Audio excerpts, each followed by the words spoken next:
Jesus is the Lamb. God is the Lamb. You are worthy.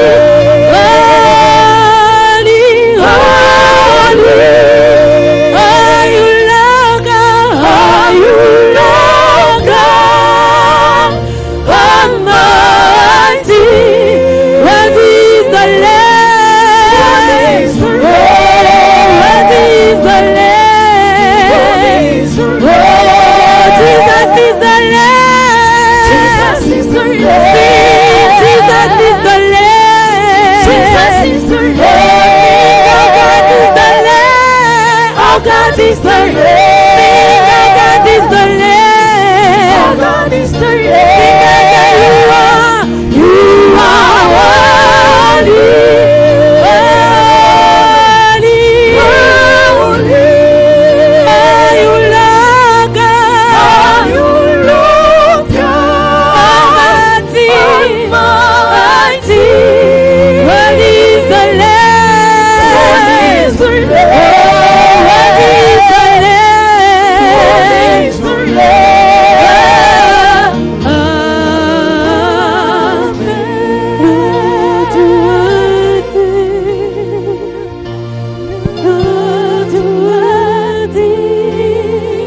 Adore le Seigneur. Dis merci à Dieu. Rends de multiples actions de grâce au Seigneur pour son amour, pour sa bonté, pour sa grâce, pour sa faveur. Élève ta voix, dis merci au Seigneur. Il est le roi de gloire, le Dieu qui est assis sur les ailes de chérubin, le créateur incréé, le Dieu aux potentialités illimitées. Il est le roi éternel. Il est l'auteur de notre salut. Le roi, le Dieu que nous adorons, le Dieu que nous célébrons, le Dieu que nous magnifions. Que la gloire te revienne, que l'honneur te revienne, que la louange, que la puissance et la majesté te reviennent à toi et à toi seul. Honneur et à gloire à l'agneau de Dieu, celui qui est assis sur le trône. Nous bénissons ton Saint-Nom. Nous reconnaissons ta grandeur, ta toute puissance, ta seigneurie, ta souveraineté et ta suprématie dans notre vie. Seigneur, sois béni, sois élevé, sois exalté, sois magnifié. Dieu de l'univers. Alléluia. Tu mérites de recevoir notre adoration.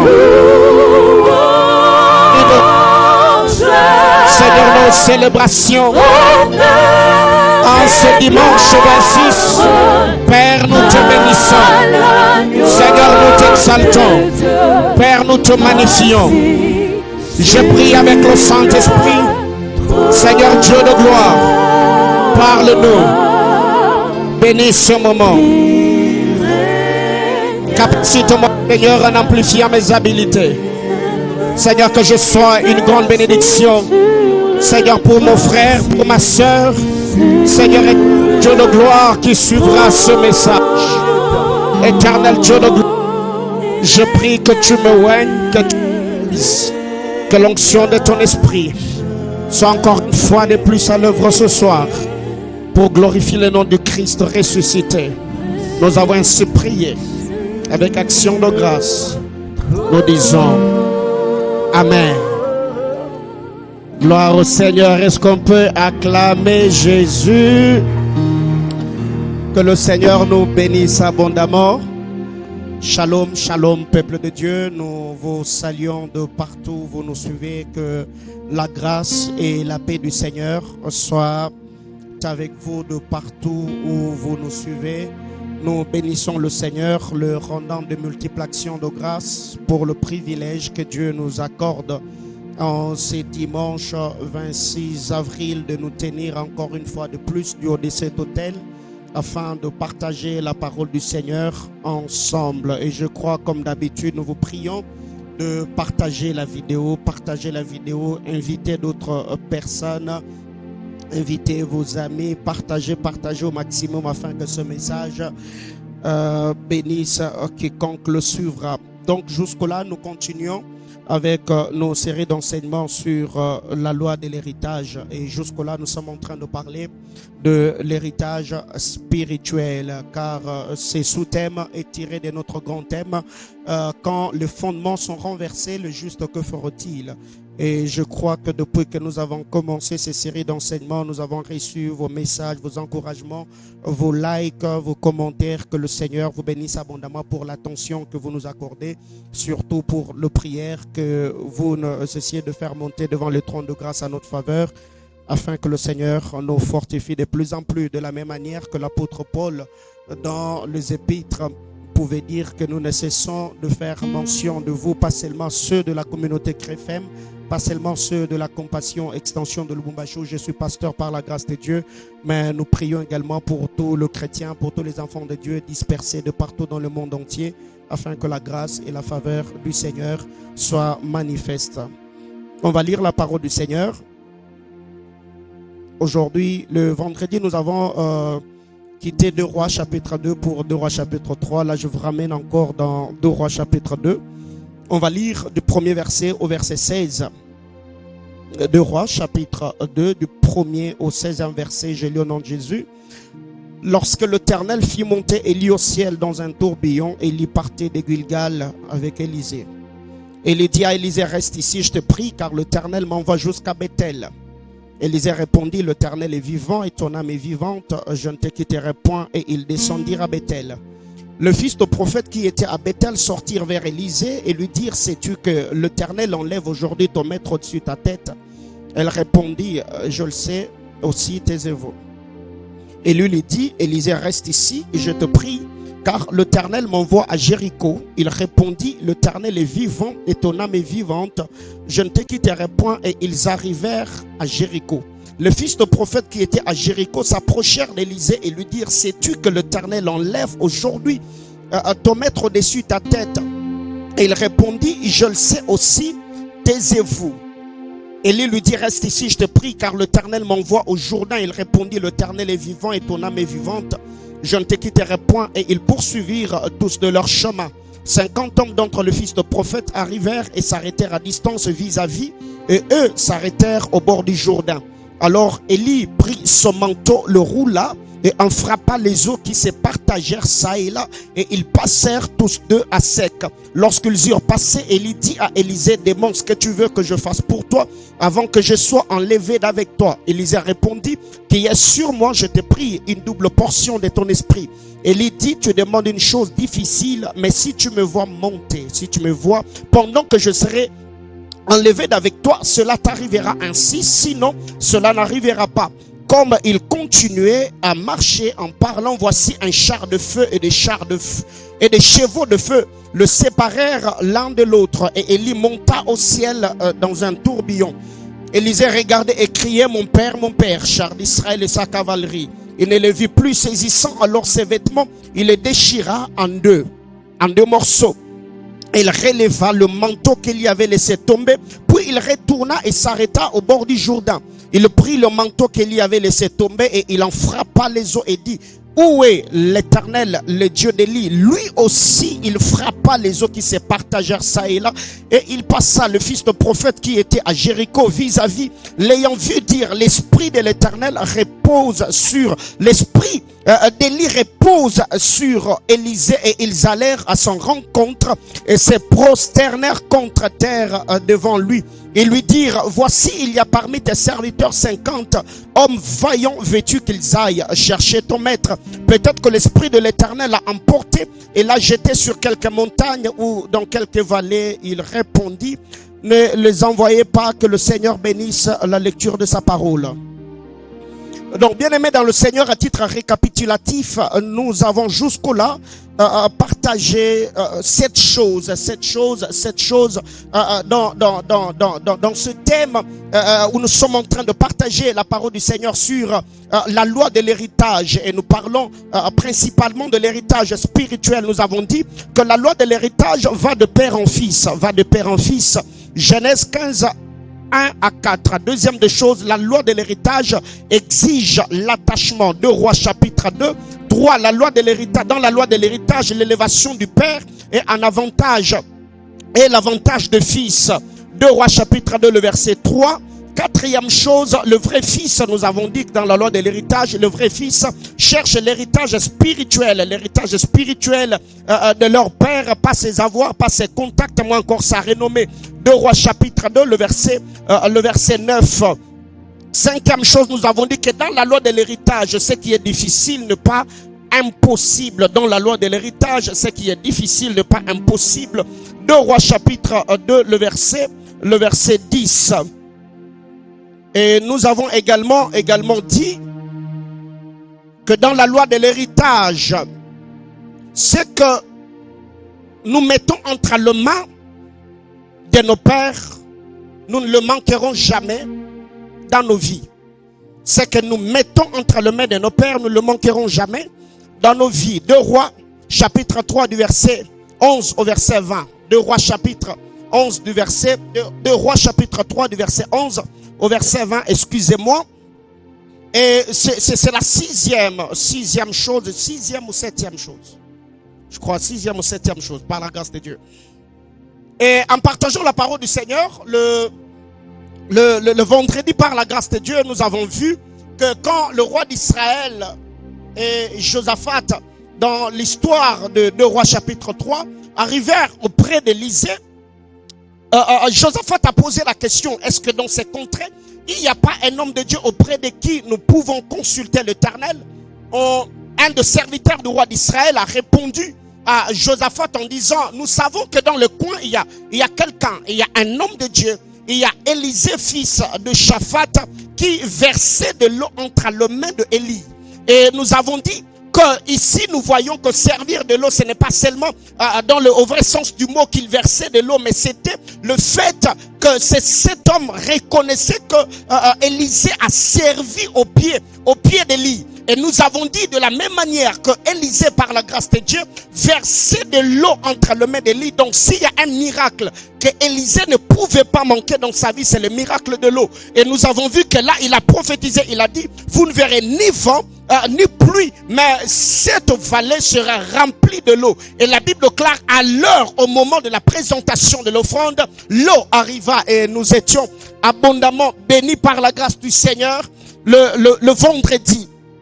Et là, nous avons également pris l'exemple de la veuve de Sarepta. La veuve de Sarepta, elle a préparé pour Élie, l'homme de Dieu. Elle a donné le gâteau. Elle avait peu d'huile et peu de farine dans le pot. Mais quand elle a préparé pour l'homme de Dieu, elle n'a pas manqué. Donc, nous avons dit, nous qui prions pour les hommes de Dieu, nous qui soutenons l'œuvre de Dieu, nous qui pensons à toutes ces personnes, nous ne manquerons pas ces choses dans nos vies. Et pour ce soir, par la grâce du Seigneur, bien aimé, en lisant la parole de Dieu, je suis déjà au verset 12. J'ai sauté le verset 11 et je l'ai fait sciemment parce que il y a vraiment beaucoup de choses à dire, je crois, par la grâce de Dieu. Je reviendrai sur le verset 11. Mais aujourd'hui, j'aimerais que nous puissions parler un peu de ce verset 12 de 2 Rois chapitre de la Bible déclare, Élisée regardait et criait, mon père, char d'Israël et sa cavalerie.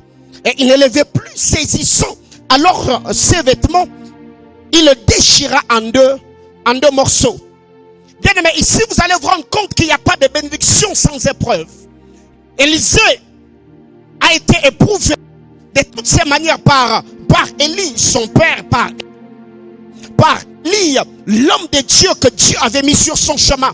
Qu'est-ce qui arrive? La Bible déclare, nous voyons cette preuve. Élie a commencé à dire à Élisée, reste ici, l'Éternel m'envoie, reste ici, l'Éternel m'envoie. Mais ce que j'aime, c'est la loi de l'attachement. C'est l'attachement de Élie et d'Élisée auprès d'Élie qui a fait que l'onction ou la grâce qui reposait sur Élie cette onction ou cette grâce s'attache à la vie d'Élie. Et pourtant, d'ailleurs, la Bible déclare, nous ne sommes pas de ceux qui se retirent pour perdre leur âme, mais nous sommes de ceux qui persévèrent pour sauver leur salut. Et notre bien-aimé Sauveur, dans les évangiles, il dira que c'est lui qui met la main à la charrue et regarde derrière, il n'est pas digne du royaume. Donc ce que Dieu nous demande, nous devons avoir de la persévérance. Nous devons avoir de la persévérance parce que nous l'avons dit, que la volonté fixe les objectifs, mais c'est la détermination qui les atteint. Tu ne dois pas seulement avoir la bonne volonté de réussir, mais tu dois être déterminé, tu dois être persévérant. C'est en persévérant que tu finiras par vivre ce que le Seigneur t'a promis. J'entends quelqu'un me dire amen. Et ici, après que Élisée dit à Élie, en disant que je prie qu'il y ait sur moi une double portion de ton esprit, Élie a dit à Élisée que tu demandes une chose difficile. Mais pour que tu reçoives ce que tu as demandé, il faut que tu restes, que tu me voies quand je serai en train d'être enlevé d'avec toi. Sinon, si tu ne me vois pas monter, ce que tu as demandé, tu ne l'auras pas.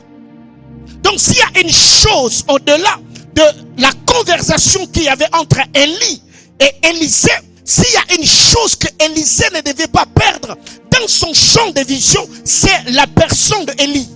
Élisée était resté attentionné dans son champ de vision. Il pouvait tout louper, il pouvait tout perdre, mais pas la vie d'Élie. Pourquoi? Parce que c'est déjà l'examen ou l'épreuve qu'il devait surmonter afin de recevoir la double portion. Bien-aimés dans le Seigneur, il y a beaucoup d'enfants de Dieu aujourd'hui qui tergiversent dans leur foi seulement parce qu'ils traversent des moments difficiles. Devant les épreuves, tu as même oublié toutes ces promesses que le Seigneur t'a faites. Devant les épreuves, tu as oublié toutes ces prophéties, toutes ces impositions de main, toutes ces orientations prophétiques que le Seigneur t'a données seulement parce que tu traverses des moments difficiles. Je suis en train d'encourager quelqu'un malgré ce à quoi tu fais face, malgré le nombre d'adversités, malgré les difficultés auxquelles tu es confronté, reste serein, attache-toi au Seigneur, car c'est lui qui t'a fait la promesse. Il ne te mentira pas, il l'accomplira et le réalisera. J'entends quelqu'un me dire amen.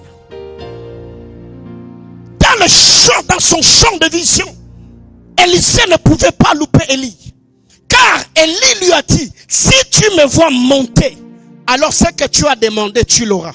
Mais si tu me perdais dans ton champ de vision, ce que tu as demandé, tu ne l'auras pas non plus. Bien-aimé dans le Seigneur, quand nous lisons la parole de Dieu, dans Hébreux chapitre 12, le verset 2, la Bible déclare que nous devons rester attachés au Seigneur, concentrés sur la personne de Christ. Christ qui est notre Seigneur. C'est lui le consommateur de notre foi. Et c'est lui qui l'amènera à la perfection. Qu'est-ce que l'épître des Hébreux veut nous dire? C'est que nous devons fixer nos regards sur Jésus-Christ, le chef, le consommateur de notre foi. Peu importe la réalité, mes yeux seront fixés sur Jésus-Christ, qui est le consommateur de ma foi. Je ne regarderai pas à droite, je ne regarderai pas à gauche. Mes yeux, mon regard sera fixé sur Jésus-Christ. Il est le consommateur de ma foi. Bien-aimé dans le Seigneur, la Bible déclare, quand vous lisez la parole de Dieu dans le désert, Dieu a dit à Moïse que Dieu élèvera le serpent de rein. C'est lui qui regardera le serpent. Peu importe là, le niveau de sa morsure, la personne sera guérie. Donc, même si la blessure me fait mal, même si mon voisin de gauche pleure, même si celui qui a mal droit vient de succomber, moi je resterai concentré sur Jésus-Christ, le consommateur de ma foi.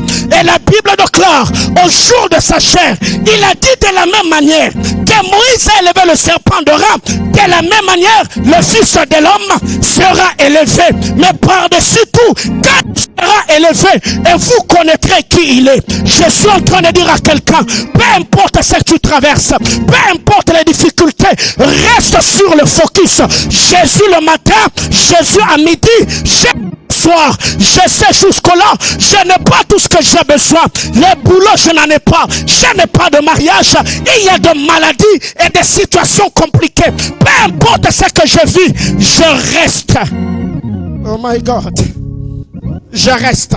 Mon regard est sur Jésus-Christ, le consommateur de ma foi.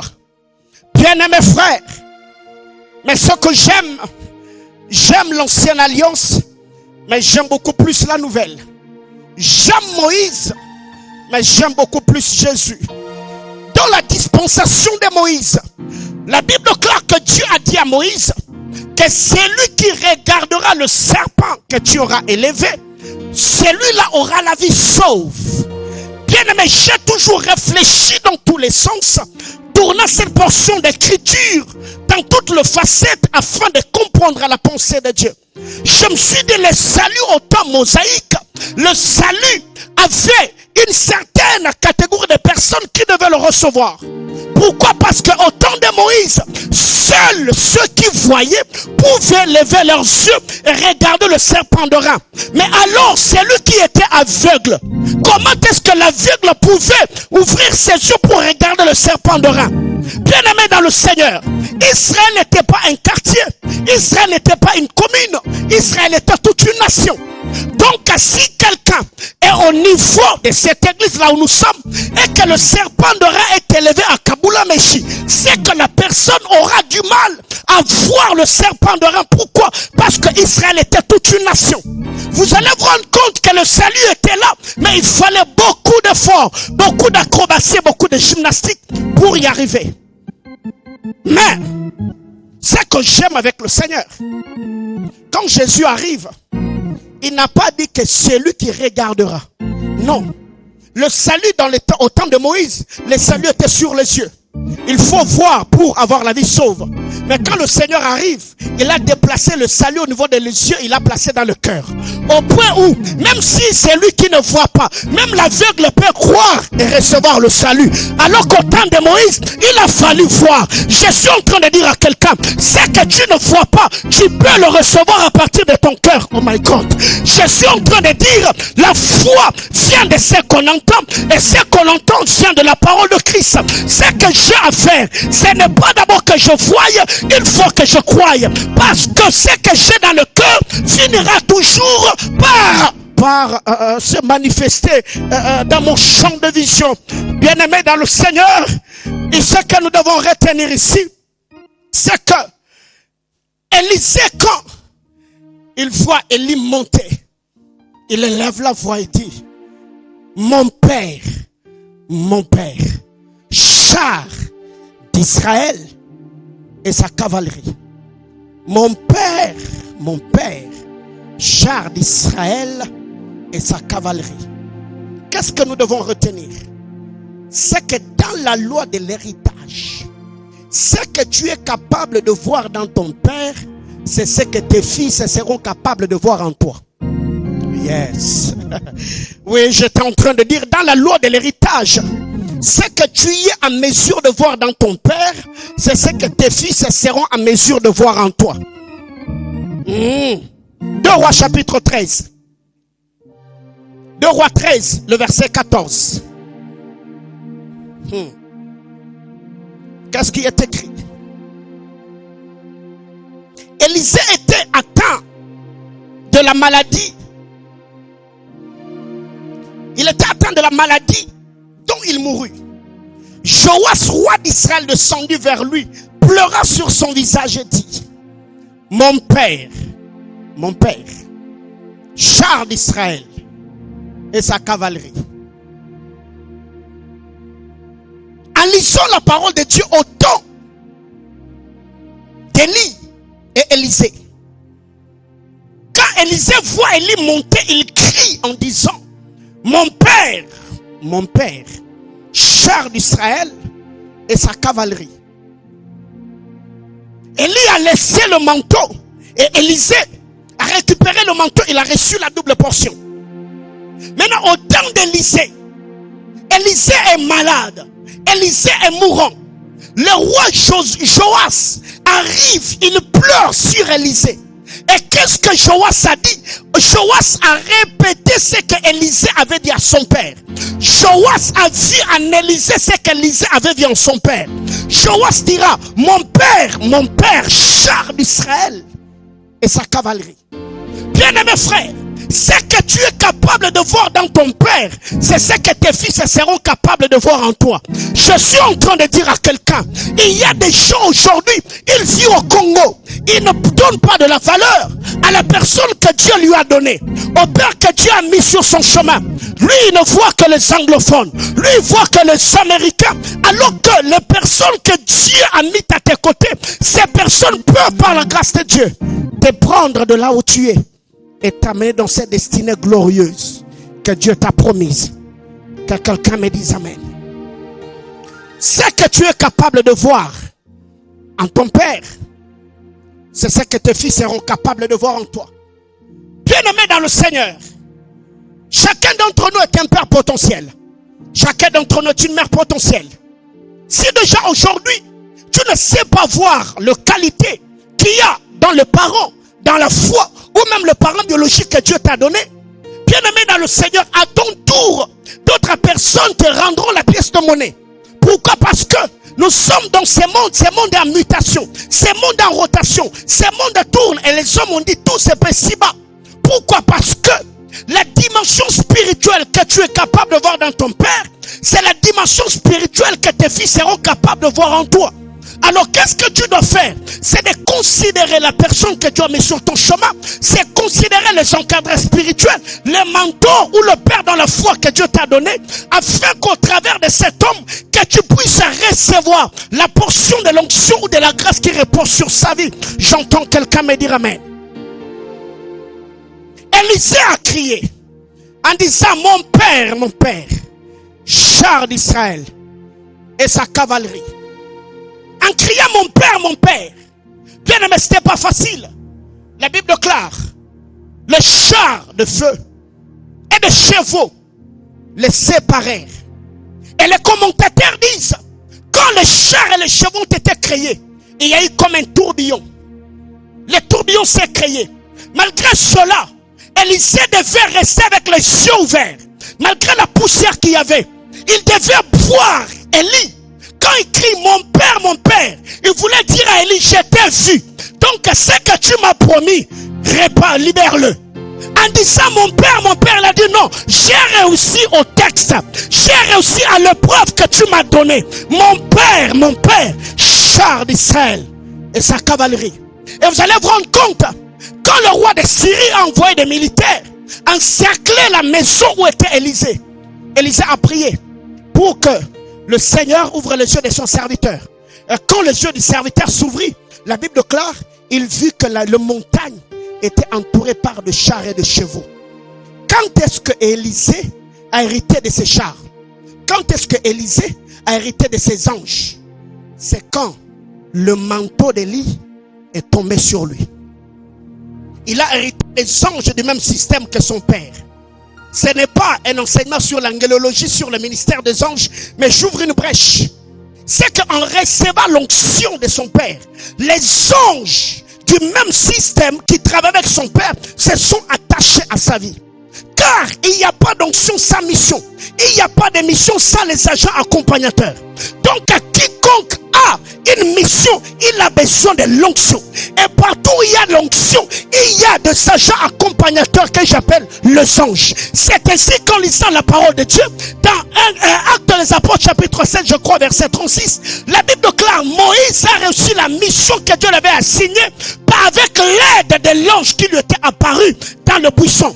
Bien-aimé dans le Seigneur, nous sommes dans un monde d'accompagnement. Nous sommes dans un monde de présentation. Ce que tu dois comprendre, c'est que l'onction que tu n'hérites pas seulement l'onction, mais les anges du système de la personne auprès de qui tu as hérité l'onction s'attachent à toi afin de pouvoir rendre effectif la mission que Dieu t'a assignée. Waouh! Mon père, char d'Israël et sa cavalerie. Bien-aimés frères, j'ai fait un constat.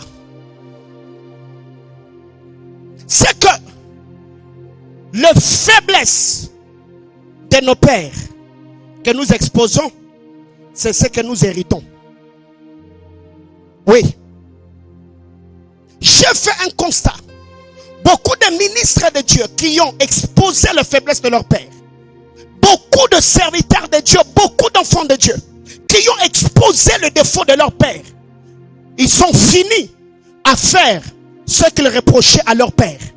Ils ont fini à hériter le mauvais côté de ce qu'ils reprochaient à leur père. Et vous allez vous rendre compte que beaucoup d'entre nous aujourd'hui sont dans ces choses. Oh, c'est un ex-ouin. Mais lui-même, il finit sa vie sans l'onction. Oh, mon père, je l'ai vu, il est dans l'impudicité. Mais lui-même, il est aussi impudique. Ce n'est pas parce que le péché de ton père est connu que toi tu es saint. Ça peut arriver que le péché de ton père est connu parce qu'il est élevé. Mais toi, tes péchés ne sont pas connus parce que tu pêches en coulisses. Et qu'est-ce qui arrive? Et beaucoup d'entre nous aujourd'hui, nous pensons parce que nous avons l'onction, que nous devons manquer de respect au Père. C'est pourquoi il y a cette guerre. Le Père a isolé le Fils parce que le Fils ne le reconnaît pas. Et le Fils n'accepte pas le Père parce que le Père se sont vus exposés par le même Fils. Pour qui ils ont prié, pour qui ils ont jeûné, pour qui ils ont imposé le main. Bien-aimés frères, la faiblesse d'une autorité spirituelle que tu exposes, c'est ce que tu hérites. Je connais beaucoup de ministres de Dieu qui ont attaqué leur père en disant ils ont divorcé. Et aussi, ils sont finis par divorcer. En disant que eux, ce sont des ivrognes. Ils sont tombés dans les mêmes choses. Oh, mon père a fait ceci, mon père a fait cela. Et vous allez vous rendre compte que ces gens-là dans leur vie, ils n'ont pas fait long feu. Pourquoi? Seulement parce que ils ont pensé que comme eux, ils ont une fraîche onction aujourd'hui, que le Père l'ex-ouin d'hier. Non, bien aimé dans le Seigneur. Ces hommes-là, ils ont jeûné, ils ont prié, ils se sont consacrés pour que cette grâce nous soit communiquée. C'est pourquoi tous les jours de ma vie, j'honore mon Père. Dans sa présence, même dans son absence. Quand il est là, même quand il n'est pas là, même dans mes prières, je prie et je demande que le Seigneur le garde. Pourquoi? Parce que le monde spirituel, c'est un monde d'identification. Oui, bien aimé, nous devons savoir, tu y as un très long parcours, tu y as un avenir radieux et glorieux devant toi. Bien-aimé frère, ne gâche pas l'avenir que tu as en t'attaquant à un ouin. Même si tu as toutes les preuves possibles, frère, fléchis tes genoux et prie. Pleure devant Dieu afin que Dieu le restaure. Mais quand tu ouvriras ta bouche en disant, il est tombé, il a fait ceci, il a fait cela, c'est que tu es en train de dire, tu es en train de l'hériter. Et vous allez vous rendre compte qu'aujourd'hui, ceux qui ont attaqué le père d'hier, que ce sont des divorcés, ce sont ceci, ce sont cela, ils sont en train de récupérer ces choses. Or, quand l'onction que tu célèbres, c'est ce qui te bénira. L'onction que tu célèbres, c'est ce que tu hériteras. Alors, qu'est-ce que tu dois faire? Les jours que tu apprendras, un ouin est tombé. Frère, fléchis tes genoux et prie. Parce que tu ne sais pas la réalité spirituelle auxquelles ils font face dans les auteurs. Les démons qui t'attaquent toi sont différents des démons qui les attaquent eux. Les anges qui te protègent, ce ne sont pas les mêmes anges qui leur protègent. Ça veut dire, même dans l'armée, plus tu es élevé, plus il y a des oppressions. Ce que nous devons faire, même en ces temps de confinement, c'est continuer à prier pour nos pères. Que le Seigneur relève ceux qui sont tombés, que le Seigneur garde ceux qui sont debout. Mon père, Charles d'Israël, ce que tu es à mesure de voir dans ton père, c'est ce que tes fils seront à mesure de voir en toi. Élisée a vu que Élie était un char. Élie était toute la sécurité d'Israël. Il a crié, mon père, char d'Israël.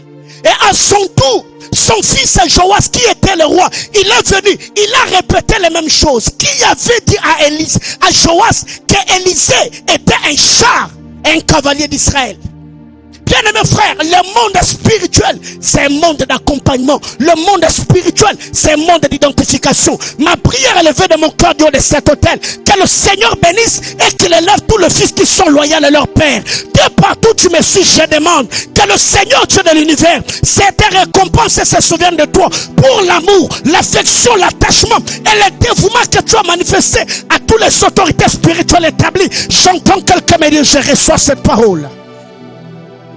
Bien-aimés frères, plusieurs personnes aujourd'hui pensent parce que il a l'onction. Mais l'onction que tu as, tu l'as reçue de quelqu'un. C'est quelqu'un qui a prié pour toi. C'est quelqu'un qui t'a imposé la main. Bien-aimés frères, tout ce que nous avons, nous l'avons reçu de quelqu'un. Mais c'est dans l'intimité avec Dieu, dans le jeûne, la prière, la consécration, la méditation de la parole, que nous avons fait croître ce que nous avons reçu.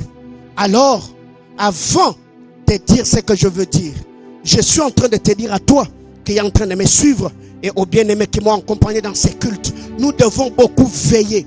Tu peux écourter ta mission avec Dieu seulement parce que tu t'es attaqué à un oint. Tu peux sécher ton onction seulement parce que tu as calomnié un oint. Bien-aimés frères, arrêtons, évitons de blesser le cœur qui nous ont aimés hier et évitons de dire des mauvais propos sur la bouche qui nous a bénis. Pas seulement dans la vie d'un homme de Dieu, mais si tu as même un ami, quelqu'un dans la vie, tu sais que la personne t'aime pour de vrai, ne blesse pas pour son cœur. De deux, tu sais que cette personne a toujours dit du bien de toi. Ne tourne pas ton langue contre la personne, de peur que le Seigneur s'occupe de toi et qu'il te détruise. Oh God. Dans la loi de l'héritage, ce que tu es en mesure de voir, ce que tu es capable de voir dans ton père, c'est ce que tes fils seront capables de voir en toi. Bien-aimés frères, quand vous lisez la parole de Dieu, Élisée a crié en disant, mon père, char d'Israël et sa cavalerie. Il voulait dire à Élie, tu m'as dit que si je te voyais, je recevrais la double portion. Mais je viens de voir que tu viens de monter dans le char et dans les chevaux. Et quand vous lisez la parole de Dieu, il est écrit dans les livres d'Exode, je crois chapitre 21, le verset 1er, que celui qui dérobera un bœuf en payera 5. Et celui qui dérobera une brebis en payera 4. C'est qu'en lisant la parole de Dieu, vous allez vous rendre compte que dans la loi de Mosaïque, celui qui dérobe un bœuf doit restituer 5 bœufs. Celui qui dérobait une brebis, il devait en restituer 4. Et qu'est-ce qui arrive en lisant la parole de Dieu? Vous allez vous rendre compte que dans l'histoire d'Élisée, Élisée travaillait avec le bœuf de son père. Et le bœuf, en ces temps-là, aidait la personne qui faisait le champ à labourer la terre. Et vous allez même vous rendre compte qu'autour du trône, les êtres qu'il y a, ils adorent, ils louent, ils célèbrent la grandeur de notre Dieu. Et Jésus-Christ étant un bœuf en son temps, ce qu'il a fait, la Bible claire dans Jean, dans Actes des Apôtres chapitre 10 le verset 36. Vous savez comment Dieu a oint du Saint-Esprit et de force Jésus-Christ de Nazareth, qui allait de lieu en lieu, faisant du bien aux gens et libérant ceux qui étaient sous l'emprise du malin, car l'Éternel était avec lui. Jésus-Christ était un bœuf. Le bœuf que Dieu avait libéré dans le monde. Il prêchait la bonne nouvelle. Il faisait du bien aux gens. Et dans Actes des Apôtres, chapitre 1er, la Bible claire, alors qu'il discutait avec eux, une nuée le déroba. Une nuée l'a dérobé. Une nuée l'a pris. Une nuée l'a emporté. Et les disciples étaient là. Ils ont vu la nuée qui a dérobé le Seigneur. Or, la loi de Moïse disait, c'est lui qui dérobait un bœuf devant restituer 5. Donc, quand ils ont vu que le bœuf a été dérobé, le Seigneur devait restituer 5 bœufs. C'est là l'intervention d'Hébreux, Ephésiens chapitre 4. La Bible claire, étant monté au ciel, il a fait des dons aux hommes. Les uns comme apôtres, pasteurs, docteurs, évangélistes et prophètes. Jésus-Christ est le bœuf pris par Dieu. Le Seigneur a restitué 5 bœufs. Et le travail de ces 5 bœufs, c'est pour le perfectionnement de sang. Et il a dit, celui qui dérobait une brebis, il allait restituer 4. Et dans l'histoire de David et Uri et Bathsheba, David, selon la vision, la prophétie du prophète Nathan, il a pris Bathsheba qui était une brebis qui passait nuit dans le bras, dans le sein de son maître. Et le roi lui a dit, le prophète lui a dit, tu iras. Et vous allez vous rendre compte que David a perdu 4 enfants dans le parcours de à ce que la prophétie, la loi qui était libérée devait s'accomplir. Bien-aimés dans le Seigneur, c'est que nous devons savoir. Quand Élie monte, Élisée crie, mon père, char d'Israël et sa cavalerie. L'ascension d'Élie, Élie ne peut pas monter avec le manteau, car au ciel, il n'y a pas de Jourdain à ouvrir. Car au ciel, il n'y a pas de lépreux à purifier. Car au ciel, il n'y a pas de malade à guérir. C'est que quand Élie monte, le manteau doit descendre. Car c'est sur la terre qu'on a besoin du manteau. C'est sur la terre qu'on a besoin de l'onction. Je suis en train de dire à quelqu'un, le Seigneur après son ascension, il a envoyé le Saint-Esprit. C'est sur terre qu'on a besoin de lui pour gagner le âme, pour guérir le malade, pour annoncer la bonne nouvelle. Je suis en train de déclarer du haut de cet hôtel, à ma qualité de prophète, que toutes les bénédictions liées à la Pentecôte se manifestent dans ta vie. Que toutes les bénédictions liées à la Pâque se manifestent dans ta vie. Que le Seigneur te bénisse et qu'il te capacite. J'entends quelqu'un me dire yes. Oh my God, il me reste peu de minutes. Permettez-moi de prêcher comme je le sens. Genèse 48. Oh God. Genèse chapitre 48. Du verset 8 au verset 14 de la Bible claire. Israël regarda le fils de Joseph et dit, qui sont ceux-ci? Joseph répondit à son père, ce sont mes fils que Dieu m'a donné ici. Israël dit, fais-le, je t'ai pris, approchez de moi pour que je le bénisse. Les yeux d'Israël étaient apesantis par la vieillesse. Il ne pouvait plus voir, c'est pourquoi il a regardé. Le verset où la Bible ne dit pas qu'Israël vit. La Bible déclare Israël regarda. Pourquoi il a regardé? Parce que les yeux étaient apesantis et il ne pouvait pas voir. Joseph le fit approcher de lui et Israël leur donna un baiser et les embrassa. Dans cette histoire, on met de l'emphase sur l'identité nouvelle de Jacob. On ne parle pas de Jacob dans la bénédiction d'Ephraïm et Manassé. On parle d'Israël. Israël, c'est celui qui a lutté avec Dieu. Israël, c'est celui que Dieu a changé. Israël, c'est celui que Dieu a transformé. Je suis en train de dire à quelqu'un, dans un Jacob qui boite, il y a une identité nouvelle que Dieu... Oh my God.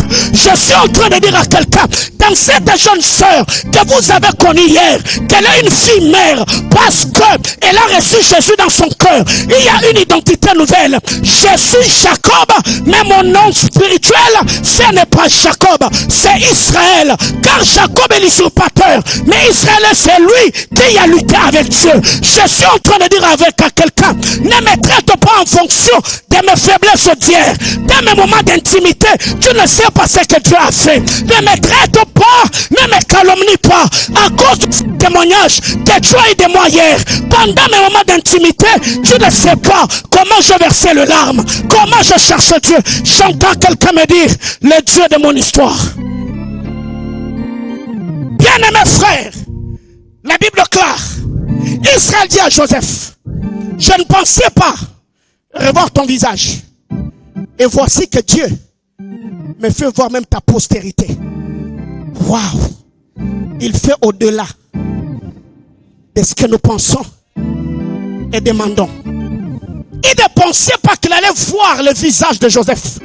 Mais Dieu a permis qu'il voie même la postérité de Joseph.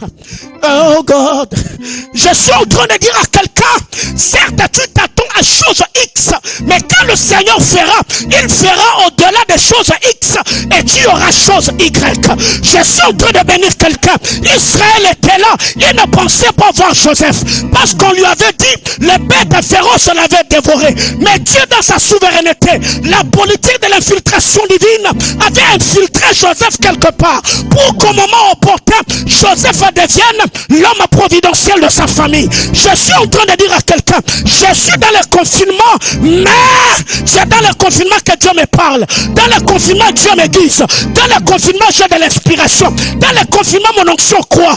Bien-aimé dans le Seigneur, chacun d'entre nous aura un confinement à un moment donné. Le Seigneur était confiné pendant 40 jours et 40 nuits. Mais quand il sortit, la Bible déclare, sa renommée se répandit. Je suis en train de bénir quelqu'un. Après le confinement, la renommée se répandra. Parce que dans le confinement, j'ai reçu l'onction, j'ai reçu la grâce, j'ai reçu la faveur. Bien-aimé frère, il est grand temps. Tu ne passes pas le temps. Car même un aigle a un temps de confinement. L'aigle va dans le rocher. L'aigle va se déplumer. Elle va enlever ses griffes.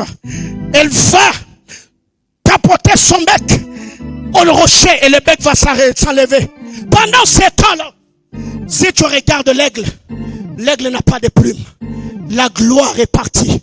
Quand tu regardes l'aigle, l'aigle n'a plus de pattes. Il n'a plus de cerve pour se défendre. L'aigle n'a plus un bec. Pendant ces temps-là, c'est un temps où Dieu nous brise. C'est un temps où Dieu nous taille.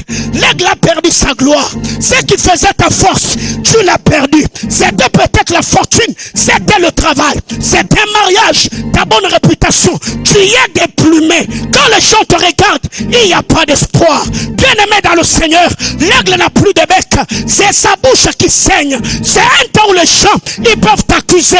Tu n'as pas de défense. Tu n'as pas de parole. Même le Seigneur à la croix, on l'avait enlevé la tunique. On l'a enlevé tout ce qu'il avait. Les gens pouvaient l'insulter. Il ne répondait pas. La Bible déclare, il était comme un agneau, un brebis qu'on menait à la boucherie. Il n'a pas dit un mot. C'est comme un temps de Job. La gloire est partie. Job n'a plus de parole. Eliphaz, Elihu et les autres peuvent l'accuser. Je suis en train de dire à quelqu'un, ton confinement, c'est pour un objectif. Ce confinement, Dieu est derrière. Ce que nous devons faire, c'est de garder la cape et continuer. Oh my God. Oh my God. Oh my God. Bien-aimés frères, la Bible déclare, Israël dit, je ne pensais pas.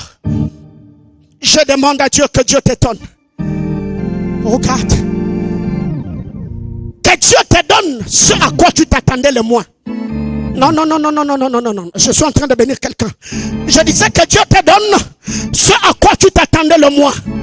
Que Dieu te scandalise. Qu'il fasse au-delà de tes attentes. Qu'il fasse au-delà de ton imagination. J'entends quelqu'un me dire, je m'attends à toi Seigneur. Il est grand temps de t'attendre à Dieu. Car la grâce et la faveur de Dieu te donnera des choses que tu ne seras pas capable d'avoir par toi-même. Oh my God, oh my God, oh my God.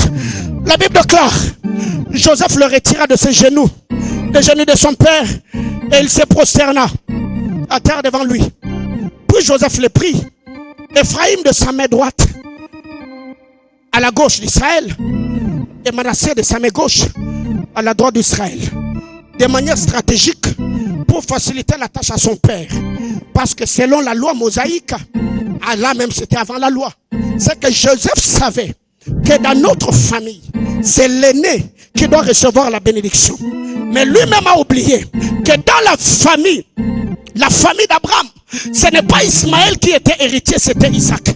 Lui-même a oublié que dans sa propre famille, ce n'était pas Esaü, c'était Jacob. Joseph lui-même a oublié que la tunique de plusieurs couleurs ne lui revenait pas, c'était la tunique de Ruben. Mais lui, quand il voit son père, il a voulu arranger les choses. La Bible déclare, Jacob prit sa main droite, le posa sur le cadet, et prit sa main gauche, le posa sur l'aîné. Mais ce que j'aime, je suis au verset 14, la Bible déclare, Israël étendit sa main droite et la posa sur la tête d'Ephraïm qui était le plus jeune, et il posa sa main gauche sur la tête de Manassé.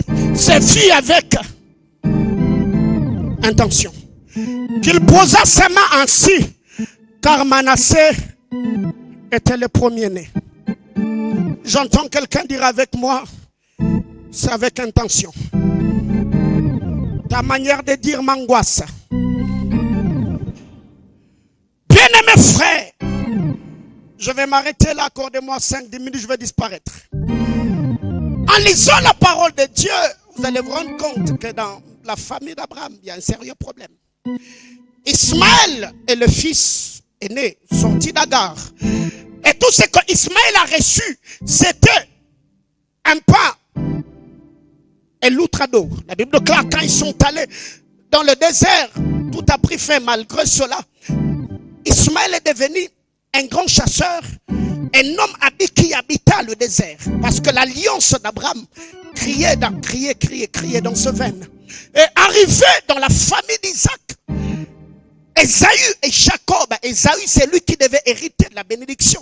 Mais il arrive que Ésaü est allé chasser le gibier et Rebecca en connivence avec Jacob, ils ont trompé Isaac.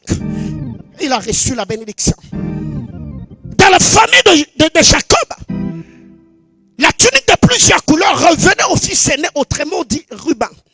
Mais nous voyons que cette tunique, c'est Jacob, Joseph qui l'a reçue. Et arrivé dans la famille de Jacob, de Joseph, Joseph prend le fils aîné, il le met à sa gauche, autrement dit, à la droite de Joseph. Il prend l'autre, il le met à sa droite, autrement dit, à la gauche de Jacob. La Bible déclare, Israël avait les yeux appesantis. Il ne voyait pas bien. Il a pris la main droite, il a posé sur le plus jeune. Il a pris la main gauche, il a posé sur l'aîné. La Bible déclare, c'est fait avec intention. Bien-aimé dans le Seigneur, la Bible déclare tout concourt au bien de ceux qui aiment Dieu. Tout ce que Dieu fait dans notre vie de tous les jours, il le fait avec intention. Le Dieu que nous prions, c'est un Dieu des intentions. Donc, je suis en train de dire à quelqu'un que Dieu a l'intention sur ta vie. Malgré le temps difficile, le moment chaotique auquel tu fais face, Dieu a une intention. Je suis en train de dire à quelqu'un, si tu es dans le cas de Job, où tu as perdu les enfants, tu as perdu la richesse, tu as perdu la femme et les amis, Dieu veut ce que tu avais avant. Donc en perdant tout ce que tu avais, c'est que Dieu l'a fait avec intention. Je suis en train de dire à une femme stérile qui s'est dit, Seigneur, donne-moi les enfants. Ma soeur, si Dieu t'a donné la poitrine que tu as, il l'a fait avec intention. Je suis en train de dire à un jeune qui a perdu ses parents, tu te poses des questions, Seigneur, comment je survivrai? Si Dieu a pris papa, c'est parce que Dieu veut te prendre en charge. Tout ce que Dieu fait, il est fait avec intention. Bien-aimé dans le Seigneur, les hommes peuvent t'abandonner, les hommes peuvent te rejeter, les hommes peuvent te dénigrer, mais je suis en train de dire à quelqu'un, le Dieu que nous prions, c'est un Dieu des intentions. Il te bénira, il t'accordera ce qu'il t'a promis, et tu auras un témoignage éloquent. J'entends quelqu'un me dire, c'est ma saison. Bien-aimé frère, dans la loi de la proclamation, c'est que nous disons, crée un climat, crée une atmosphère. Tout ce que Dieu sait faire depuis les jours de la création, c'est parler. La Bible déclare au commencement, Dieu dit, il n'y a pas création sans parole. Quand Dieu veut créer, il parle. Quand Dieu veut faire une chose, il annonce. C'est pourquoi du haut de cet hôtel, je voulais bénir quelqu'un. Oui. Coris a monté. Quand Dieu veut faire du bien à quelqu'un, Dieu parle. En lisant toute l'histoire de la Bible, montez. La Bible déclare, Abraham bénit et dit. On ne peut pas bénir avec une bouche fermée, non. Quand on bénit, on parle. Oh God. Même dans l'histoire de Noé, Genèse chapitre 9, la Bible déclare, l'Éternel le bénit. Et avoir créé, je suis dans les livres de Genèse, Dieu a béni Adam, leur disant, soyez féconds. Du haut de cet hôtel, j'engage le ciel. Zane l'oralisati au passani de lâche. Radra lo sifoni de plateau de la rilac.